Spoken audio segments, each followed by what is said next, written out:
Hello there, this is Business Prime. My name is Kelvin Nyakundi. Now, the Kenya Revenue Authority has fallen short of its target in the first quarter of the 2025-2026 financial year, putting a stain on Kenya's 2.75 trillion shillings revenue ambitions. Speaking at the KRA summit themed Beyond Frontiers, KRA Board Chairman Dirito Murithi noted that companies are reporting improvements in output and they project better figures in the coming quarter. Esther Diana attended the summit and filed this report.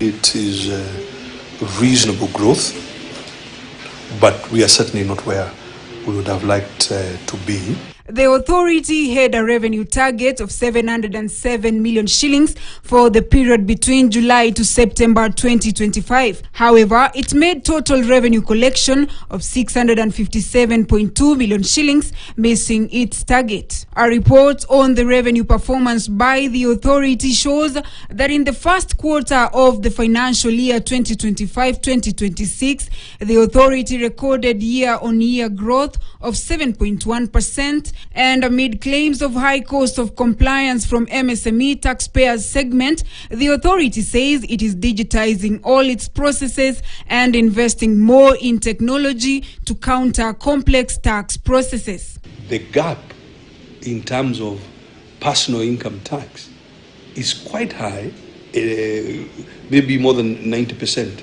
gap between what actually this economy can be able to produce. So I would expect, as we succeed in working with technology, that we close that gap. And even as the taxman remains positive on its projections, data shows that illicit transactions are costing the exchequer billions. The Revenue Authority has, however, challenged the placement of Kenya on the grey list by the Financial Action Task Force in February 2024, defending that trade misinvoicing and illicit financial flows are not a big challenge in revenue mobilization efforts.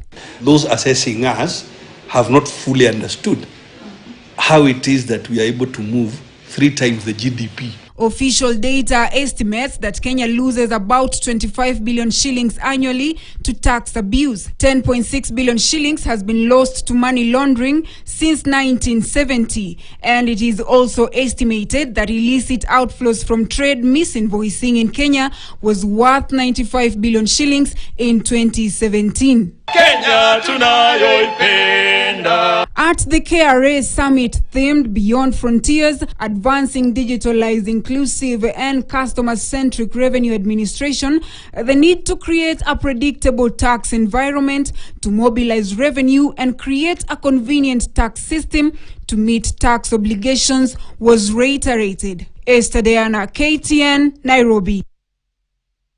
Kenya is reaffirming its place as a leader in industrial